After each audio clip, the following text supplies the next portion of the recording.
Meus amigos, uma boa palavra hoje para nós, porque está na palavra de Deus em Romanos 8:10. Isso vai levantar você, vai ser uma bênção. Diz assim: e se Cristo está em vós, o corpo na verdade está morto por causa do pecado, mas o Espírito vive por causa da justiça. Você está entendendo aqui uma coisa séria? Mesmo que Cristo esteja em nós, o corpo na verdade está morto de ligar a Deus por causa do pecado.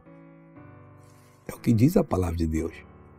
Mas o Espírito, a verdadeira pessoa, vive por causa da justiça. Então, se o corpo está doente, como é que Deus vai operar se ele está morto? Através do nosso Espírito. O nosso Espírito é a lâmpada de Deus. É o meio pelo qual ele abençoa a gente. Então, o nosso Espírito iluminado toma uma posição, nós tomamos, nós somos um Espírito que moramos no corpo e curamos o corpo, que é a nossa casa. E aí a coisa acontece para a glória de Deus. Veja essa pessoa que foi abençoada, eu já volto. Bursite no braço e o médico E agora? falou que não tinha cura. Agora Está levantando, glória a Deus. Agora eu quero orar com você. Pai, sabemos que na verdade o corpo está morto por causa do pecado.